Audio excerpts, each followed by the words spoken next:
कल्पना कीजिए एक व्यक्ति जिसने अभी अपनी अपनी अंतिम सांसें ली है। उसका शरीर पृथ्वी पर पड़ा है। परिवार शोक में डूबा हुआ है, लेकिन उसकी आत्मा एक ऐसी यात्रा पर निकल चुकी है जिसके बारे में जीवित संसार में बहुत कम लोग जानते हैं। गरुड़ पुराण में वर्णन मिलता है कि मृत्यु के बाद आत्मा को यमलोक की ओर जाने वाली यात्रा में कई स्थानों और कठिन मार्गों से गुजरना पड़ता है। इन्हीं में से कुछ को रहस्यमयी नगरों के रूप में वर्णित किया गया है। तो आज के इस वीडियो में हम जानेंगे कि मृत्यु के बाद आत्मा को किन 7 रहस्यमयी नगरी से गुजरती है और इन नगरों का क्या महत्व बताया गया है। पहला नगर सौम्यपुर।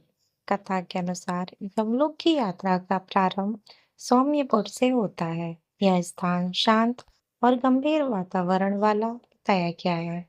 यहाँ पहुंचकर आत्मा को पहली बार यह एहसास होता है कि उसकी सांसारिक जीवन समाप्त हो चुका है। उसे अपने पीछे छोटे परिवार और अधूरे कार्यों की याद आने लगती है। यहीं से आत्मा की वास्तविक आध्यात्मिक यात्रा शुरू होती है। आगे बढ़ने पर आत्मा सौरीपुर पहुंचती है। यह आत्मा अपने जीवन में किए गए कर्मों को स्मरण करने लगती है। उसे अपने अच्छे और बुरे दोनों प्रकार के कार्य याद आने लगते हैं। कहा जाता है कि इस चरण में आत्मा को अपने कर्मों की गंभीरता का बोध होने लगता है। तीसरा नगर आता है नागेंद्र भवन। यह नगर आत्मचिंतन का प्रतीक माना गया है।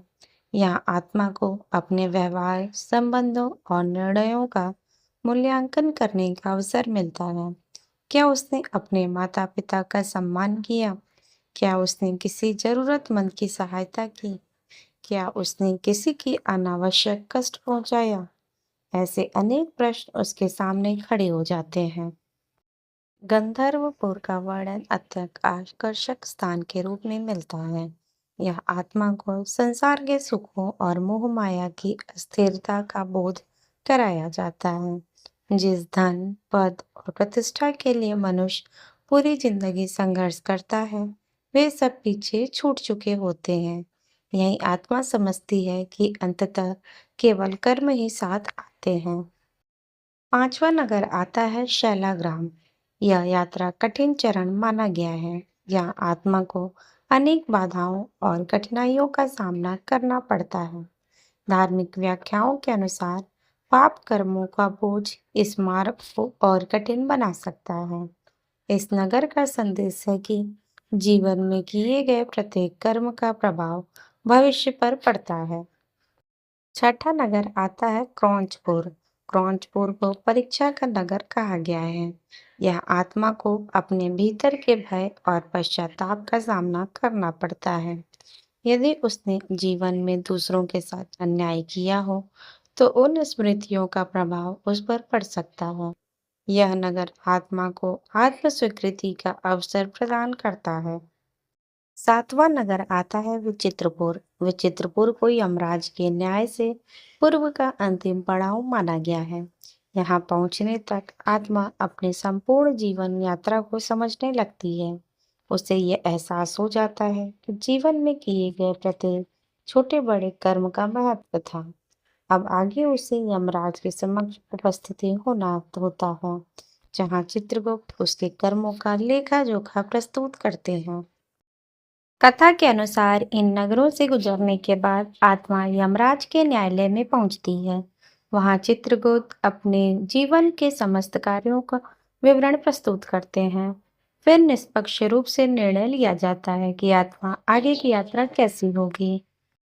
गरुड़ पुराण के इन शिक्षाओं का उद्देश्य भय उत्पन्न करना नहीं, बल्कि मनुष्य को धर्म और सदाचार के मार्ग पर चलने के लिए प्रेरित माना जाता है।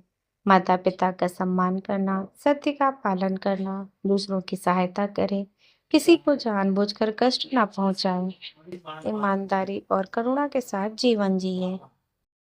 चित्रगुप्त से आगे बढ़ते हुए आत्मा एक भयानक नदी के तट पर पहुंचती है, जिसे वैतरणी नदी कहा गया है। कथाओं में इसका जल सामान्य नहीं बताया गया है।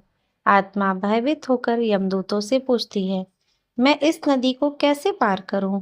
यमदूत उत्तर देते हैं कि जीवन में किए गए पुण्य कर्म ही इस मार्ग को सरल बनाते हैं।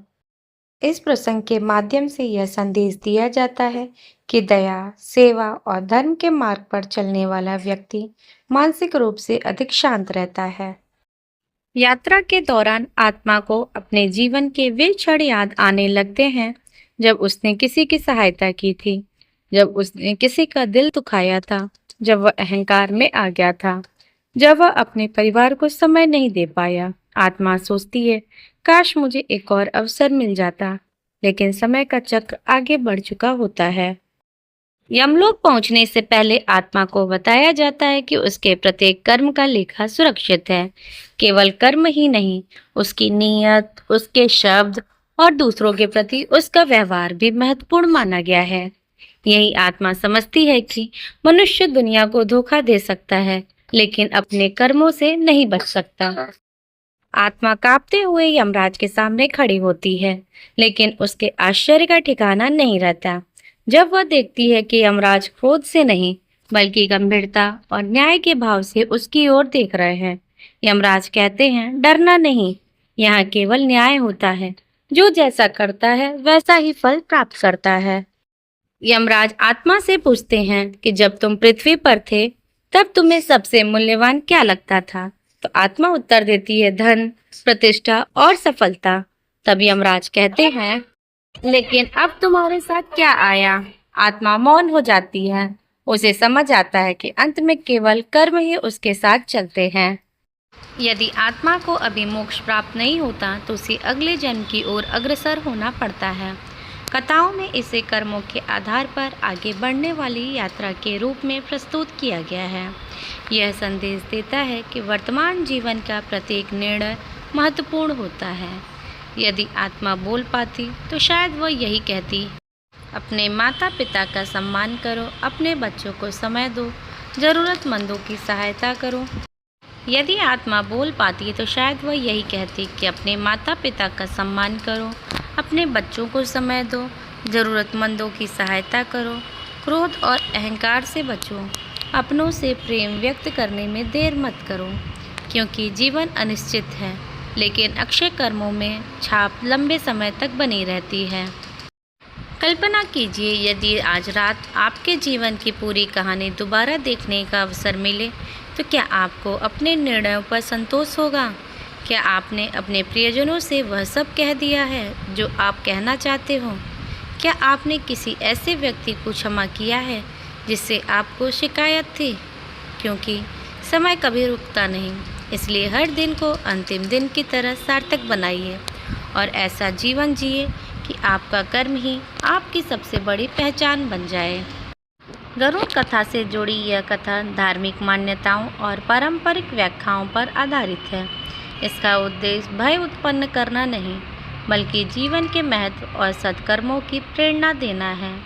यदि आपको यह वीडियो पसंद आई हो तो इसे लाइक करें, अपने प्रियजनों के साथ साझा करें और ऐसे ही रहस्यमयी धार्मिक विषयों के लिए हमारे चैनल को सब्सक्राइब करना न भूलें। कमेंट में लिखें, हर हर महादेव।